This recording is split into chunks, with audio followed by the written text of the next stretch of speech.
ಉತ್ತರ ಕರ್ನಾಟಕದಲ್ಲಿ ಮಳೆಯ ಅಬ್ಬರ ಕೊಂಚ ತಗ್ಗಿದ್ದರೂ ಡ್ಯಾಂ ಹಳ್ಳಗಳಿಂದ ಹರಿದು ಬರುತ್ತಿರುವ ನೀರಿನಿಂದ ಉತ್ತರವೇ ಕೊಚ್ಚಿ ಹೋಗುತ್ತಾ ಎನ್ನುವಂತಿದೆ. ಇನ್ನು ರಾಯಚೂರು ಜಿಲ್ಲೆಯೂ ಸಹ ನೆರೆಯ ಸಂಕಷ್ಟವನ್ನು ಅನುಭವಿಸುವಂತಾಗಿದೆ. ಹೀಗಾಗಿ ಇದಕ್ಕೆ ಜಿಲ್ಲಾಡಳಿತ ಮುನ್ನೆಚ್ಚರಿಕೆಯ ಕ್ರಮಗಳನ್ನು ಕೈಗೊಳ್ಳಲು ಮುಂದಾದರೂ ಗುರುಜಾಪುರ ಗ್ರಾಮಸ್ಥರು ಮಾತ್ರ ಗ್ರಾಮವನ್ನು ಬಿಟ್ಟು ಹೋಗುತ್ತಿಲ್ಲ. ಇವರನ್ನು ಸ್ಥಳಾಂತರ ಮಾಡಲು 2 ದಿನಗಳಿಂದ 13 ಕೆಎಸ್ಆರ್ಟಿಸಿ ಬಸ್ಗಳು ಗ್ರಾಮದಲ್ಲೇ ವಾಸ್ತವ್ಯ ಹೂಡಿದರೂ ಗ್ರಾಮಸ್ಥರು ಮಾತ್ರ ಇದ್ಯಾವುದಕ್ಕೂ ಕ್ಯಾರೆ ಅನ್ನುತ್ತಿಲ್ಲ. ಇನ್ನು ಸೊನ್ನಾ ಬ್ಯಾರೇಜ್ನಿಂದ ಸುಮಾರು 9 ಲಕ್ಷಕ್ಕೂ ಅಧಿಕ ಕ್ಯೂಸೆಕ್ ನೀರನ್ನು ಬಿಡುಗಡೆ ಮಾಡುವ ಸಾಧ್ಯತೆ ಇದೆ.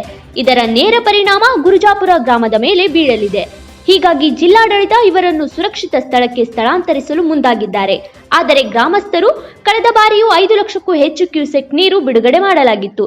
ಆಗಲೇ ನಾವು ನಮ್ಮ ಗ್ರಾಮವನ್ನು ಬಿಟ್ಟು ಹೋಗಿಲ್ಲ. ಈಗ ಇನ್ನೂ ನೀರೇ ಬಂದಿಲ್ಲ. ನಾವು ನಮ್ಮ ಮನೆ ಜಾನುವಾರುಗಳನ್ನು ಬಿಟ್ಟು ಹೇಗೆ ಹೋಗುವುದು?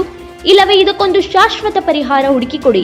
ಇಲ್ಲವಾದರೆ ಗ್ರಾಮವನ್ನು ಬಿಟ್ಟು ನಾವು ಎಲ್ಲಿಯೂ ಹೋಗುವುದಿಲ್ಲ ಎನ್ನುತ್ತಿದ್ದಾರೆ. ಆದರೆ ಈ ಗ್ರಾಮಕ್ಕೆ ಸೊನ್ನಾ ಬ್ಯಾರೇಜ್ನಿಂದ ಅಪಾಯವಾಗುವುದಂತೂ ನಿಶ್ಚಿತ. ಹೀಗಾಗಿ ಅನಾಹುತ ಸಂಭವಿಸುವ ಮುನ್ನವೇ ಜಿಲ್ಲಾಡಳಿತ ಗ್ರಾಮಸ್ಥರ ಮನವೊಲಿಸಿ ಅವರನ್ನು ಸುರಕ್ಷಿತ ಸ್ಥಳಗಳಿಗೆ ಸ್ಥಳಾಂತರಿಸುವುದು ಬಹಳ ಮುಖ್ಯವಾಗಿದೆ. ಹೆಚ್ಚಿನ ಮಾಹಿತಿಗಾಗಿ ಸಬ್ಸ್ಕ್ರೈಬ್ ಮಾಡಿ ಪ್ರಿನ್ಸ್ ಟಿವಿ ಕನ್ನಡ. ನೋಟಿಫಿಕೇಶನ್ಗಾಗಿ ತಪ್ಪದೆ ಬೆಲ್ ಐಕಾನ್ ಅನ್ನು ಕ್ಲಿಕ್ ಮಾಡಿ. ಲೈಕ್ ಮಾಡಿ, ಶೇರ್ ಮಾಡಿ.